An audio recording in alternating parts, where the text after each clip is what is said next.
नमस्कार मो पिंकी आपण मानकु पिंकी फूड रे स्वागत जणाउची। आज आम बनैबा सबुठु सहज सबुठु टेस्टी पार्टी रे मिल जाउथिबा नडिया लड्डू। एहा कम टाइम रे मध्य बनि जाए। एहा को बनैबा बहुत ही सहज एवं घरे थिबा सामग्री रे ही बनि जाए। थरे जी खाइची नडिया लड्डू सी बार बार बनैबे। ताहले चलंतु स्टार्ट करिबा आजिर भिडियोटी को। प्रथमे गोटे नडिया को फाळ करी पानी को काढी नैची।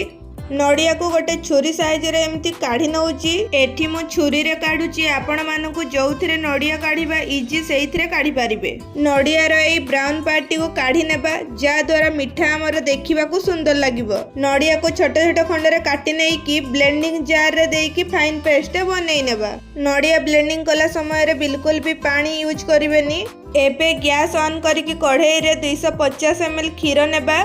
क्षीर 50% कमिबा जाए चलाउथिबा जेमिति साइड गुडा लागी न जाए सेथिपय स्पैचुला साइज रे कंटिन्यूअसली चलाउथिबा।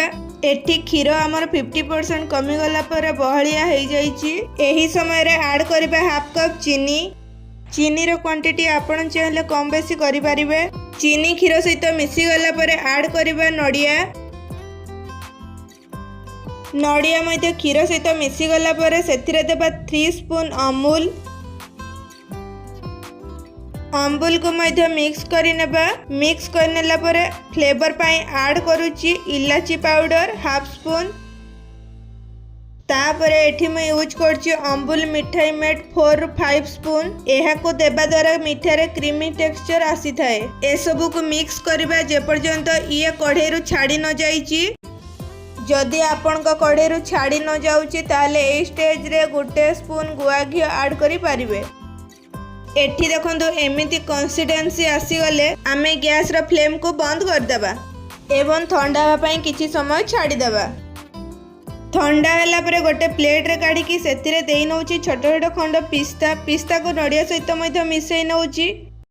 एठी देखंतु प्लेट रे किछि भी लागुनी। जदि आपनको प्लेट रे लागु थाए ताहले एई समय रे गोटे स्पून गुआ घी ऐड करि पारिबे। प्राय तो लागी न थाए काहे कि ना नडिया रो तेल अंश बाहरी थाए। एबे आमे गोटे गोळा नै की लड्डू बनेइबा।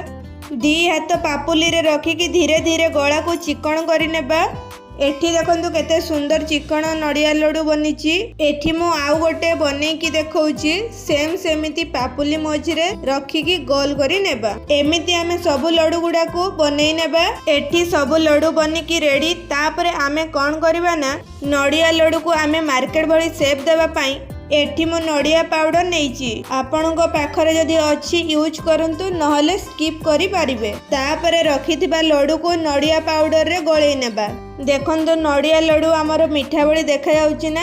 एही भଳି सब लड्डू को नडिया पाउडर रे मिसई नेबा। हां जदि मो चैनल रे आपण माने नुआ अछंती ताहले मो चैनल टी को लाइक शेयर सब्सक्राइब करि नियंतु। सब लड्डू को नडिया पाउडर सह मिसई नेला परे केसर को लड्डू ऊपर लगई नउची। केसर को क्षीर रे आगरु भिजई नै थिली। एहा को देबा द्वारा सुंदर देखा जाए एवं टेस्ट मध्ये भलो लागि थाए। जदि आपनको पाखरे नाही कि आपनको केसर स्मेल भलो लागेनी ताले आपण माने स्किप मध्ये करि पारिबे। एठी मु लड्डू को भांगी की देखौची। देखंतु केते सुंदर बनिची। एथरा पूजा पर्व किमा घर को आसीथिबा गेस्ट को बनै की खुआंतु एवं केमिति बनिची मते कमेंट रे निश्चिंत जणाइबे।